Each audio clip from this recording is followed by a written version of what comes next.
Pourquoi est-ce que les autres y arrivent et pas vous? Vous démarrez dans l'agriculture et vous voyez des gens réussir à faire des choses, vous essayez également de faire, mais ça ne prend pas. Vous voyez des gens se lancer dans la programmation, vous essayez également de programmer, mais ça ne prend pas. Vous voyez des gens danser, vous essayez également de danser, mais ça ne prend pas. La plupart de ce que vous essayez de faire ne fonctionne pas comme ce que les autres réussissent à faire. Pourquoi?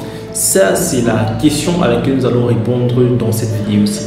Tout d'abord, il faut savoir que peu importe ce qu'on décide d'entreprendre dans notre vie, il y a un élément très important qu'il faut garder à l'esprit, c'est l'élément qui s'appelle la motivation.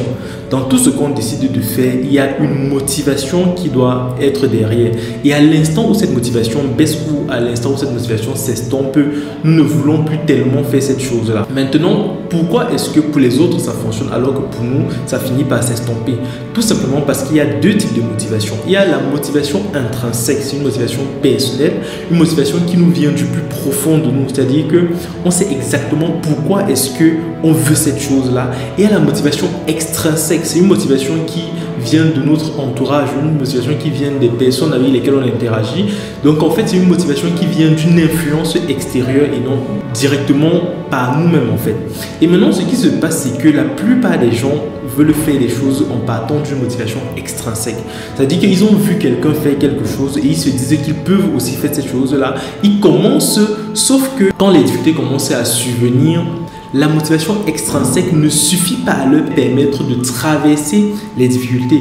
Donc, ce qu'il y a lieu de faire ici, c'est de pouvoir travailler sur sa motivation intrinsèque, de sorte que lorsque les difficultés se prononcent, que vous puissiez arriver à bout de ces difficultés-là. Donc, pour cela, moi, je vais vous conseiller un livre que j'apprécie particulièrement. C'est mon propre livre, Les 10 repas de l'esprit. Dans ce livre, vous allez découvrir les deux types de motivation, la motivation intrinsèque et la motivation extrinsèque. Et c'est à partir de ces motivations-là que vous allez vous rendre compte de pourquoi est-ce que vous ne parvenez pas à y arriver. Et maintenant, vous allez découvrir comment est-ce que c'est possible de rester motivé. Vous allez comprendre que la motivation, c'est à l'être humain ce que le carburant est à la voiture. Sans ça, vous n'allez pas pouvoir avancer réellement. Et donc, vous devez faire en sorte que votre motivation extrinsèque soit plutôt une motivation secondaire. Votre motivation intrinsèque doit toujours être votre motivation principale. Ça veut dire que si l'élément qui vous incite à faire quelque chose ne vient pas personnellement de vous, il y a de fortes chances que vous ne réussissez pas à traverser les difficultés qui vont se présenter sur votre chemin. Alors que lorsque ça vient de vous, c'est beaucoup plus facile. Maintenant, au-delà de votre motivation personnelle, vous devez également avoir cette motivation extrinsèque-là. C'est pour ça que si vous demandez à un enfant de travailler pour avoir une certaine note et qu'il ne veut pas personnellement avoir cette note-là, ça ne va pas marcher parce que dès lors que les choses vont devenir un peu difficiles, il va décider d'abandonner parce qu'en fait, il n'a pas de motivation personnelle pour atteindre cet objectif-là. C'est la raison pour laquelle il faut toujours se poser la question de pourquoi. Pourquoi est-ce que vous voulez réellement atteindre cet objectif-là? Pourquoi est-ce que c'est important pour vous? Si vous ne trouvez pas une réponse suffisamment forte à cette question-là, peu importe ce que vous allez faire, dès que les études vont commencer, vous allez tout simplement abandonner.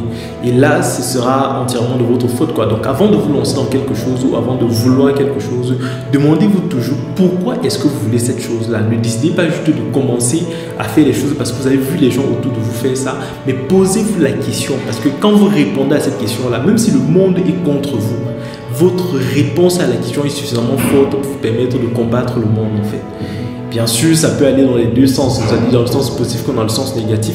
Mais ce qui est important ici, c'est que vous soyez en accord avec vous-même lorsque vous décidez de faire cette chose-là. Parce que au final, ce sera à vous de mener les combats et non aux autres de les mener pour vous. C'était Steve Nouillet, le technopédagogue, auteur du livre Les 10 repas de l'esprit que je vous recommande fortement. Si vous avez besoin du livre, vous avez juste besoin de m'écrire au numéro qui apparaît en bas de la vidéo, c'est tout simple.